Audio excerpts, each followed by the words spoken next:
मेरा जवान मेरा शासन। 23 পঞ্চায়েত ভোটের সময় তিনি বন্দী ছিলেন দিল্লির তিহার জেলে। 24 লোকসভা ভোটও তাকে ছাড়াই জিতেছে তৃণমূল। তারপর জামিন পেয়ে জেলায় ফিরেছেন অনুব্রত মণ্ডল। বিধানসভা ভোটের উত্তাপ যখন ছড়াচ্ছে তখন আবার সমেজাজে তিনি। আবার গরমা গরম ভাষণ নিয়ে ময়দানে কেষ্ট। খেলা হবার পর খেলা শুরুর কথা শোনা গেল তার মুখে। ক্রিকেট টুর্নামেন্টে যোগ দিলেন, ব্যাট ধরলেন আর কথায় ছুড়লেন বাউন্সার। আমি খেলাধুলো খুব ভালোবাসি, খেলা আরো বৃদ্ধি পাক। খেলা শুরু করলাম, মেরা জওয়ান মেরা শাসন। কেশর বাউন্সারে চালিয়ে খেলেছেন বিরোধী দলনেতাও। অনুব্রত মণ্ডল বলছে খেলা হবে কোথায় হবে? তিহার জেলে 2 বছর ছিল, আরো 4 বছর থাকতে হবে।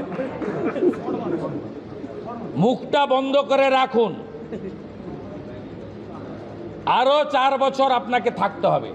আপনার সব অ্যাকাউন্ট ফ্রিজ হয়েছে, আপনার এবং আপনার সিকিউরিটি, তার সমস্ত প্রপার্টি ইডি সিজ করেছে, অকশন করছে। আপনি ভাববেন না 2 বছর পেরিয়ে এসে হিরো। এখনো পর্যন্ত ভাষা আপনার ঠিক আছে, বেলাইনে গেলে আপনিও ডিরেল হবেন।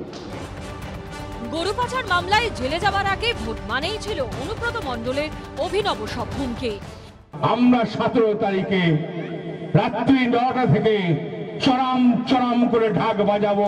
নকুলদানার জল প্রচন্ড রোদে আসবে ভোট দিতে, জলতে বাজে, শুধু জল দেওয়া যায় না, নকুলদানা দেবো।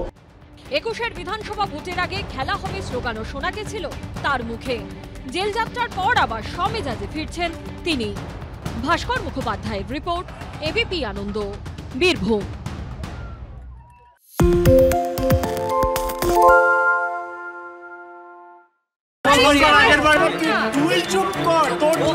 বাংলা ঝামেলা চায় না, বাংলা খবর চায়।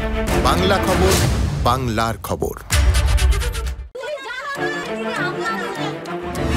বাংলা চেঁচামেচি চায় না, বাংলা খবর চায়। বাংলা খবর, বাংলার খবর। আরে চাটা দে। এই আমার একটা চা দেন। কি হলো আমারটা? বাংলা পক্ষপাত চায় না, বাংলা খবর চায়। বাংলা খবর, বাংলার খবর। সত্য অন্তহীন, সত্যের খোঁজও তাই, সত্য সন্ধানে তাই আমরা অক্লান্ত, অকুতভয়। এবিপি আনন্দ নতুন ভাবনার প্রতীক, যা মনে মুক্ত, তথ্যে যুক্ত এবং যাবতীয় সীমানার বাঁধন থেকে মুক্ত। সীমা না শব্দটির মধ্যে লুকিয়ে আছে মানা শব্দটি, যেন চোখ রাঙানি এক অদৃশ্য বেড়াজাল, যা আটকে রাখে আমাদের এক ছোট্ট গণ্ডির মধ্যে। একমাত্র সঠিক খবরই গড়ে তুলবে এক মুক্ত সমাজ। সেই জগৎ গড়ার লক্ষ্যে কোনো সীমানার ঠুকুটি আমরা মানব না। এবিপি আনন্দ এগিয়ে থাকে, এগিয়ে রাখে।